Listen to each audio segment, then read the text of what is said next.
Migraine. Migraine or Shirashula in Ayurveda.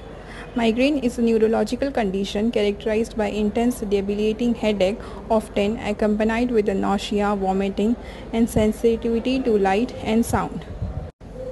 It affects millions of people globally with different age groups and can significantly impact the quality of life.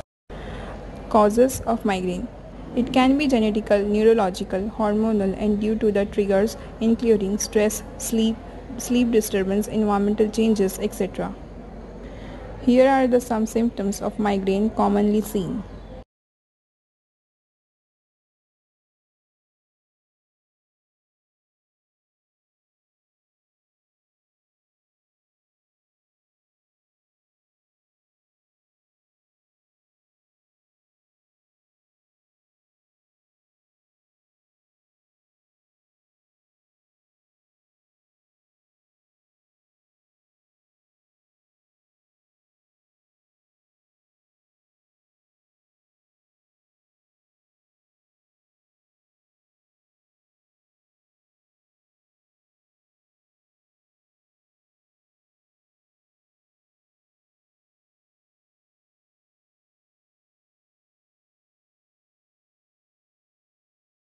बोला काय झालंय?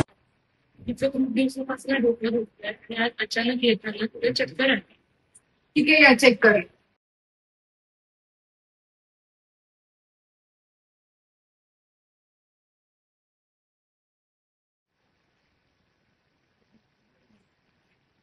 हिचं BP check करून घ्या आणि history घ्या.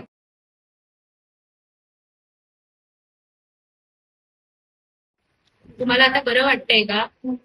मग आपण हिस्ट्री घेऊया. तुम्ही याआधी कुठची ट्रीटमेंट घेतलेली का? हा हो सुरू होत्या म्हणजे गोळ्या, पण जास्त त्याचा काही इफेक्ट झाला नाही. 3 महिने घेतले होते मी, पण त्याच्यानंतर जास्त खूप साईड इफेक्ट दिसायला लागले मला, त्यामुळे मग मी बंदच केल्या. तुम्ही कितीला उठतात आणि झोपतात? मी सकाळी 7ला उठते, पण झोपायला थोडा उशीर होतो मला. तुमचा आहार काय आहे? म्हणजे तुम्ही सकाळी नाश्ता काय करता? सकाळी नाश्त्याला पटकन खायचं असेल तर ओट्सच खाते. दुपारी जेवायला मी चपाती खाते आणि उसळ असते. आणि तुम्ही तिखट जास्त खातात का? हा तसं म्हणजे असते. तुम्हाला याआधी काय काय त्रास होता? म्हणजे मला 2-3 महिने असं कॉलेजमध्ये झालं. पुन्हा वगैरे गेली की भयंकर डोकं दुखायला लागतं आणि डोकं एकाच साईडने राईट साईडने, आणि मला उलटीसारखं पण असं होतं झोपल्यावर वगैरे. ही तुमची हिस्ट्री देते मॅम.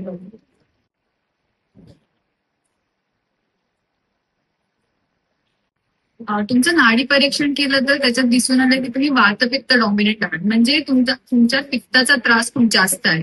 त्याच्यामुळेच तुमचं वन साईड डोकं दुखणं किंवा नॉशिया वगैरे होतं. हे सगळे एक्स्ट्रीम मायग्रेनचे सिम्पटम्स आहेत. पण डॉक्टरने बरं तर होईल ना? मला हा 1 वर्षापासून त्रास होतो. हो, हे बरं तर होईल, पण त्यासाठी स्ट्रिक्टली तुम्हाला आहार आणि लाईफस्टाईल फॉलो करायला लागेल. आणि ह्याचा मेन आहे कन्सिस्टन्सी. तुम्ही जर कन्सिस्टंट नाही राहिला तर हे अजिबात बरं होणार नाही. तर मी तुम्हाला एक डाएट लिहून देते. त्याच्यामध्ये नाश्त्यामध्ये रोज 1 आवळा सकाळी उठून खायचा, आणि शाली राईस तुम्ही कन्झ्युम करू शकता. एक राईसचा प्रकार आहे तो तुम्ही घेऊ शकता जेवताना. आणि त्याच्यासोबत काकडी खायची. काकडीमुळे तुमचं जे ओव्हरऑल हीट आहे ती कमी होईल बॉडीमध्ये. आणि स्पायसी खाणं पूर्ण बंद करा काही महिन्यांसाठी. आणि वेळेवर झोपा आणि वेळेवर उठा, हे मेन आहे. आणि आयुर्वेदामध्ये काही ट्रीटमेंट्स येतात, जसं की नस्य, शिरोधरा, अभ्यंग, हे तुम्ही करू शकता, ज्याच्यामुळे तुमचं पित्त कंट्रोलमध्ये येईल. आणि अजून एक तुम्ही करू शकता, रोज रात्री झोपताना डोक्याला चंदन लावून झोपा. चंदनची जी पेस्ट असते ती लावून झोपा, म्हणजे डोकं थंड राहील आणि तुमचं डोकं दुखी कंट्रोलमध्ये. आणि जमल्यास जरा वेळात वेळ काढून मेडिटेशन करा, योगा करा. योगामध्ये पद्मासन आहे ते तुम्ही करू शकता. थँक्यू डॉक्टर, तुम्ही जे मला थेरपी सांगितली ती मी नंतर. आणि हा मी राहीन consistent. Shirodhana. In Shirodhana, medicated oil like Brahmi oil or Shirabala Taila are used, in which pouring herbal oil over the forehead to calm the mind. It is a deeply relaxing, regulates the hormones and soothes the mind.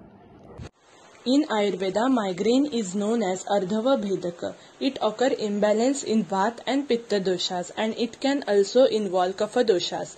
It involves lifestyle modification, diet, and specific Ayurvedic therapies like Shirodhara and Abhyanga. Ayurvedic treatment used in migraine relief are Panchakarma therapy, yoga, and regular exercise. You have probably had a headache before, but migraine is different from it.